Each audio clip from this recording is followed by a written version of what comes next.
एक सीधा साधा गांव का भगत कभी कथा नहीं सुनता था, गाय चराता था गांव की।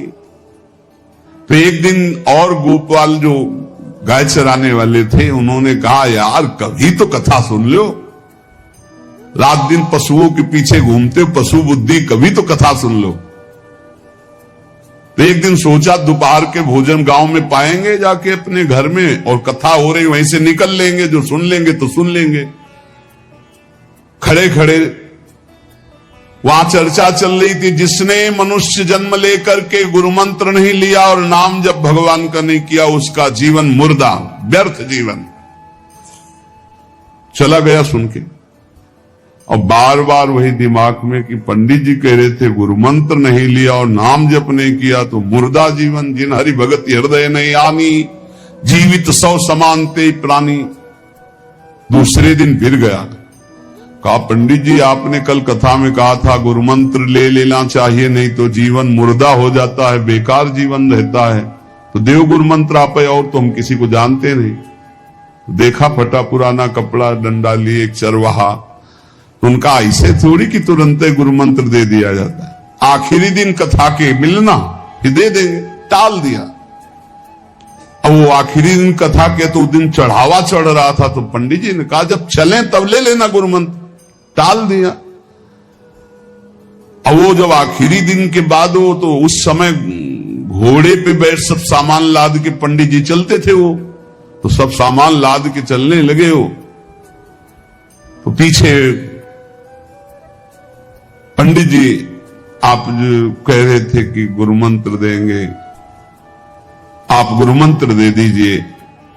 पंडित जी रबड़ी पवाई गई थी, घोड़े से उतरे, घोड़ा एक भगत के यहां खड़ा किया और लोटा लिया और भागे, क्योंकि सोच लगी थी।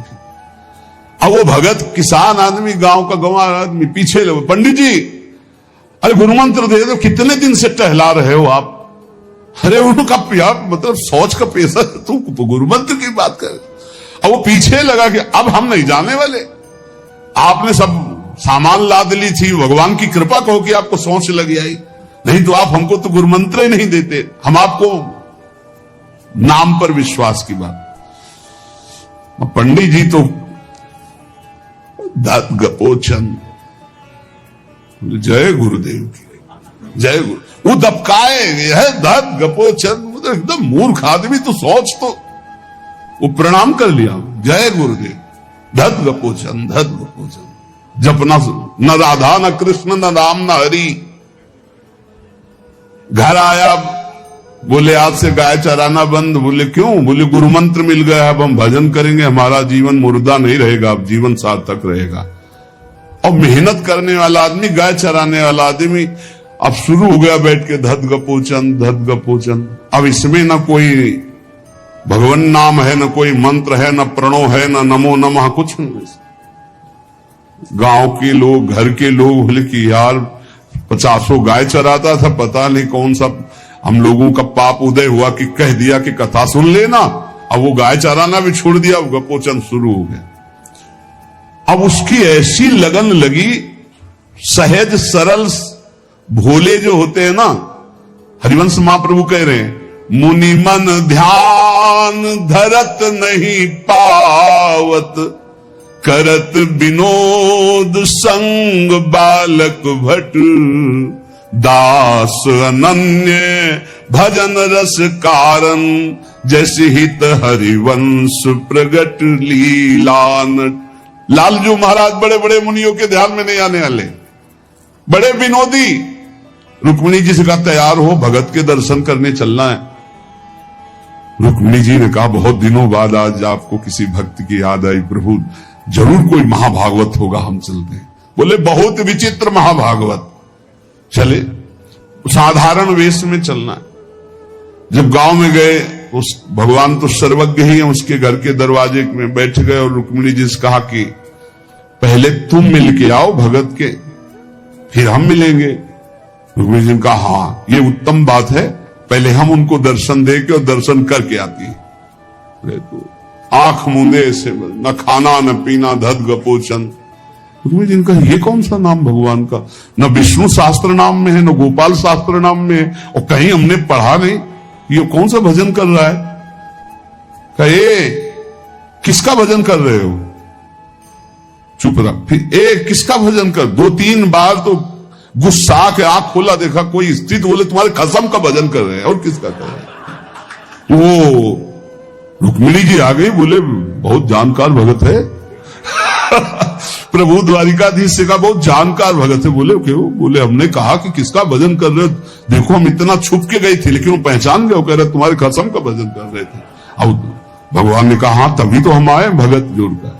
बोले प्रभु आप दर्शन बाद में करना, जाके पहले हमारा प्रश्न बता दो, प्रश्न का उत्तर दे दो कि आपके विष्णु शास्त्र नाम, गोपाल शास्त्र नाम, बहुत से नाम हैं, ये नाम तो हमने कभी नहीं सुना। भगवान ने कहा ये नाम हमको तो बहुत प्यारा है। बोले आपको कब, मतलब ये कब कैसे नाम रखा गया। बोले बहुत प्यारा है, हमारा ब्रज का रखा हुआ नाम है, ब्रज में मैया ने रखा था। कैसे रखा था। बोले एक दिन मैं माखन चोरी कर रहा था, सखा के कांधे पर खड़ा हुआ, ऊपर माट में हाथ डालकर मक्खन पूरा ऐसे खाता जाता, सखा को पवाता जाता। इतने में मैया और गोपी जन आ गई। एक कन्हैया ये क्या कर रहा है। अब हमने देखा कि फंस गए। हमने कहा कि मैया हमें बहुत भूख लगी थी और देखा कि इसमें चींटी चढ़ी हुई है, तो हम चींटी निकाल रहे थे। तो बोले चींटी कैसे निकाल लेते, यहां पूरा हाथ सना हुआ है तुम्हारा चींटी। बोले अरे मैया तू बावरी, जब चींटी को ऐसे निकालने करते वो अंदर चली जाती तो खबो खबो के निकाला, इसलिए ऐसा इतना हाथ हो। बोले यहां मुंह में भी जब तुम्हारे मक्खन लगा, एक मक्खी बार बार उड़ रही थी तो हम ऐसे मारा तो पूरा मुंह में मक्खन लगा। मैया ने कहा धत गपोचर। बोले ये उस समय का नाम रखा हुआ है, मेरा बाल गोविंद में जब मैया ने रखा था मक्खन चोरी के समय उस। अब आप विचार करके देखो, भगवान का साक्षात्कार गुरु वचनों पर विश्वास होने पर साधारण शब्द बोला तो भगवान तो सर्वलोक महेश्वर सर्वज्ञ, उनके सब अक्षर, जैसे हर अक्षर में आ विराजमान है, का खा गा घा आ, ऐसे ही सब अक्षरों में ब्रह्म विराजमान है। फिर राधा नाम तो स्वयं हरि जपते हैं, और राधा नाम तो परम प्रेम में है और बड़ा गुही है। विश्वास करके जब वो धदगपोचंद जपा तो रुक्मिणी द्वारिकाधीश भगवान दर्शन देने आ गए, और तुम विश्वास करके राधा राधा जपोगे तुम्हें नहीं प्राप्त हो जाएगा। अरे यही राधा स्वयं भगवान हरि जपते हैं। इसलिए पहला जीवन का चरम लक्ष्य भगवत प्रेम, भगवत प्राप्ति। दूसरा, हमारी बुद्धि केवल विचार करे तो श्यामा श्याम के ही विषय में, किसी व्यक्ति वस्तु स्थान का अगर हमारा चिंतन हो रहा, संबंध हो रहा, तो श्यामा श्याम के संबंध से हो। जैसे गोस्वामी तुलसीदास जी कहते, नाते नेह राम के मनियत सुहृद सुशीब जहालो। अगर ऐसा नहीं तो फिर हर वस्तु व्यक्ति स्थान में एक आसक्ति है, वो बांध लेगी, आप श्यामा श्याम तक नहीं पहुंच पाएंगे। इसलिए बुद्धि का जरूरी है प्रिया प्रीतम में स्थित होना। अगर बुद्धि ये निश्चय कर ले कि परम सुख स्वरूप श्यामा श्याम ही हमारे हैं, हम श्यामा श्याम के हैं, सुख है तो श्यामा श्याम के नाम में, रूप में, लीला में, धाम में। अभी आपने सुना आनंद का तारतम्य। तीसरा, जो गुरुदेव ने नाम दिया इससे बढ़कर महत्व किसी नाम में नहीं होना चाहिए, किसी की निंदा नहीं। सब नाम हमारे प्रभु के हैं, पर हमारे लिए सर्वश्रेष्ठ नाम हो गया जो गुरु ने दिया है, जो मंत्र दिया, जो नाम दिया। एक एकांतिक में आए और बोले हम कुछ 2-4-6 महीने से हम आपके शिष्य हैं, मंत्र ले लिया है। स्वप्न में एक महात्मा आए और उन्होंने हमको और मंत्र दिया है। तो अब तो हम समस्या में फंस गए कि आपका दिया गुरु मंत्र जपें या स्वप्न में कोई और महात्मा आए थे उनका दिया जपें, क्या करना चाहिए। हमने कहा तस्मात् शास्त्रम प्रमाणम। जब सप्त ऋषि जी आए, स्वप्न में नहीं, सीधे साक्षात आए पार्वती जी के पास, और कहा ये किसके लिए तपस्या कर रहे हो? महादेव जी के लिए। महादेव जी में क्या है, चलो हम तुम्हें भगवान नारायण को पति रूप में, भगवान विष्णु वैकुंठाधिपति अपार वैभव उनको। तो जो माता जी ने बात कही पार्वती मैया ने, वही बात पकड़नी है। उन्होंने कहा तजऊ न नारद कर उपदेशु, आप कहें सतबार महेशु।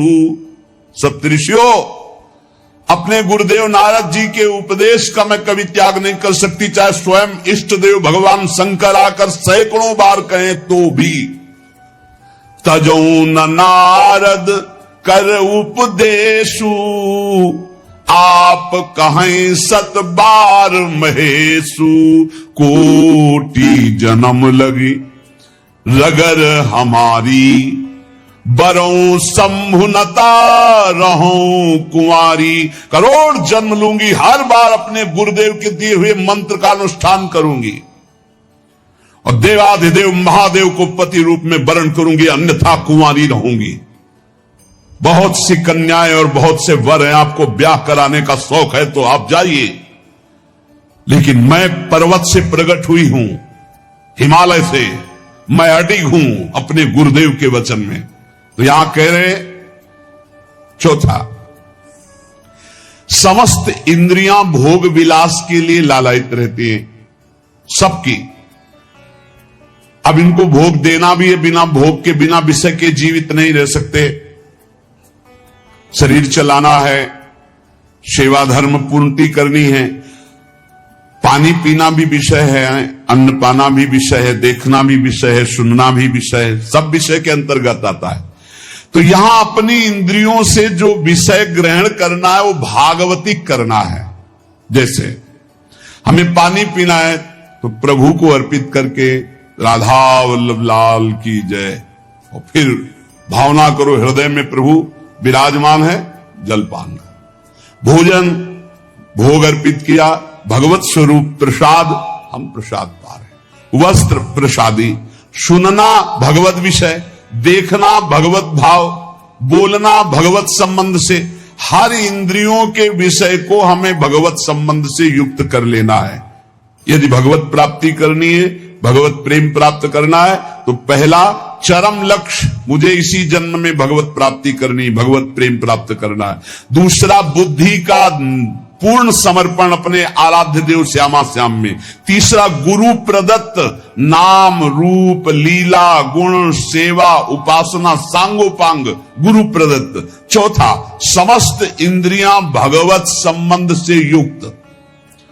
पांचवा जीव का चिंतन प्रत्येक क्षण पदार्थ, व्यक्ति, परिस्थिति,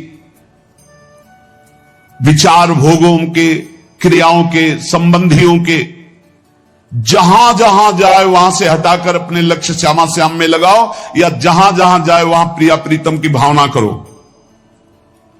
जीवन का प्रत्येक पल किसी व्यक्ति के विचार में, वस्तु के विचार में, स्थान के विचार में, भोग विचार में, जहां जहां जाए वहां से हटाकर श्यामा श्याम में लगाओ, या जहां जहां जाए वहां श्यामा श्याम को देखो।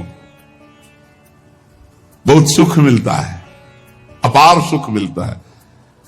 जिससे प्यार होता है, अपनापन होता है, उसकी बात सुनने में सुख मिलता है। अरे वो दिशा अच्छी लगती है, वो दिशा अच्छी लगती है। जिधर अपना प्यारा बसता है ना, वो दिशा अच्छी लगती है। उधर से आई हुई वायु ऐसा लगता है प्यारे का आलिंगन हो रहा है, अभी वो प्रेम जागृत नहीं हुआ। इसलिए उस एरिया को कोई आ जाए, अच्छा आप उधर से आए, जहां अपना प्यारा बसता है उस क्षेत्र का कोई आ जाए तो ऐसा लगता है प्यारा मिल गया।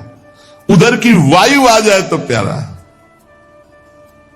जहां प्रीतम जी देश की प्यारी लागे पौर, जिधर प्रीतम बसते उधर से यस्या कदापि वसनांचल खेलनोत।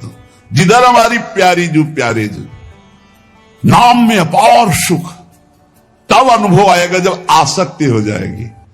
अभी आसक्ति अन्यत्र है, नाम में आसक्ति तो है नहीं। तो एक उपासक कि मुझे नाम जपने में श्रद्धा नहीं हो रही, बिल्कुल ना हो, आप चिंता मत करो।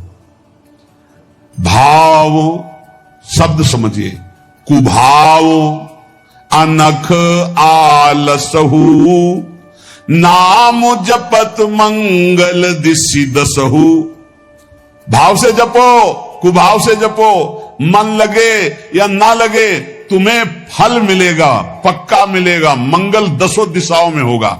विश्वास करके जपो तो, और एक दिन जब स्वाद लग जाएगा तब आप भी ऐसे ही बोलोगे जैसे बड़े बड़े संत महापुरुष बोलते हैं, नाम जीवन, नाम सर्वस्व, नाम ही हमारा प्राण धन। 8वां, जीवन में राग द्वेष न रह जाए। बड़ा खतरनाक है ये राग द्वेष। अगर किसी से राग है तो बड़ा सूक्ष्म होता है राग का धागा, और वो जब हमारे ऊपर संकट आएगी, विपत्ति आएगी, या तो वो धागा दिखाई देता कि अभी वो है ना। द्रौपदी जी को पहले श्री कृष्ण याद नहीं आए, 5 महारथी पति है अतिरथी, वो याद आए, फिर भीष्मादि याद आए, फिर अपनी भुजाओं का बल, फिर दांतों का बल, और जब निर्बल तब महाबल। सुनेरी मैंने निर्बल के बल राम, महाबल प्रभु श्री कृष्ण का तब जागृत हुआ। ये राग बहुत खतरनाक है, किसी से राग न करें। यही राग जब प्रियालाल के चरणों में अर्पित हो जाता है तो अनुराग कहलाता है। जब शरीर भोग, शरीर संबंधी, यही बहुत फंसा वाला जन्म मरण चक्र का मूल यही राग है, और जब इसमें बाधा पड़ती तो द्वेष हो जाता है। द्वेष बहुत खतरनाक है। भजन कर रहे हैं, कई वर्ष पहले किसी ने कुछ कहा, याद आ गया और जलने लगा हृदय, उसकी पूरी सामने झांकी है, भजन कर रहे प्रभु का, और झांकी है उस द्वेष जिससे हुआ है, और हृदय जलने लगा। या कभी वो सामने पड़ गया तो देखकर जल, द्वेष ना होने पावे, अजात शत्रु ते सदा, भक्त अजात शत्रु होता, एक भी पूरा सृष्टि में शत्रु ना होने पावे। 9वां, प्रत्येक परिस्थिति में अपने आराध्य देव के द्वारा दिया गया मंगल विधान है ऐसा मानना।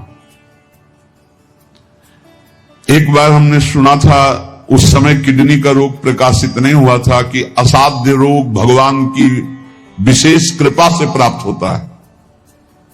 तो साधन पर उस समय जोर था, तो डर लगा कि असाध्य रोग कृपा कैसे हो सकती है, ना साधन में बैठ सकते हैं, पीड़ा रहती होगी तो भजन भी नहीं हो सकता, तो ये कृपा कैसे हो सकती है असाध्य रोग। लेकिन सच्ची आपसे कहते हैं, साधना हो रही थी भगवत मार्ग में जैसा कुछ, लेकिन शरणागति में कमी थी, क्योंकि साधन पक्ष में विश्वास बहुत जोर का था। शास्त्र प्रमाणित साधन के बल से भगवत प्राप्ति पर विश्वास हमें था। कृपा शब्द का हमारा कोई परिचय नहीं था, कृपा शब्द से हमारा कोई परिचय नहीं था। पक्का समझ लीजिए, क्या कृपा शब्द, ये तो शब्द ही नहीं था, बस साधन शब्द से परिचय था। अपनी इंद्रियों को बस में करो, मन का निग्रह करो, और भगवान का निरंतर भजन करके परम पद प्राप्त करो। हर समय अपने साधन में लगे रहो। जब किडनी फेल हुई, साधन शब्द हटा, अब हाहाकार मच गया अहंकार में। अब क्या, फिर जो अहंकार शरणागत हुआ, फिर बात बन गई जो करोड़ों जन्मों की साधना से नहीं बनती, वो इस असाध्य रोग ने काम बना दिया। कह रहे हैं कि प्रत्येक परिस्थिति में पूर्ण कृपा, पूर्ण मंगल विधान देखना, ये 9वां सूत्र है। जैसी भी परिस्थिति आवे, चाहे जितना विकराल रूप लेकर के आ जाए परिस्थिति, कृपा ही कृपा, कृपा ही कृपा, सच्ची मानना, परिणाम में देखना बड़ा मंगल और बड़ी कृपा होगी। 10वां, प्रेम प्राप्ति के मार्ग के पथिक का जीवन बड़ा विनयमय, बड़ा विनम्र, बड़ा संयमी, सदाचारपूर्ण, त्यागमय और शांत सुख स्वरूप, प्रेमी महात्मा का ये स्वरूप। बड़ा विनम्र जीवन, बड़ा विनयमय जीवन, बड़ा संयमित जीवन, सदाचारपूर्ण और त्याग रूप, त्याग की चेष्टा नहीं, वो त्याग रूप ही है। प्रभु के सिवा उसे कुछ अच्छा नहीं लगता। कुटुंब देहते जाए छूट सब ही विधि ना तो। और अद्भुत शांति, अद्भुत शांति, कोई भी द्वंद आ जाए उसे अशांत नहीं कर सकता। 11वां, श्री राधा माधव के नित्य नूतन परमानंद प्रदान करने वाले पदों का गायन, उनकी सेवा, उनके प्रेमी जनों के दर्शन संभाषण,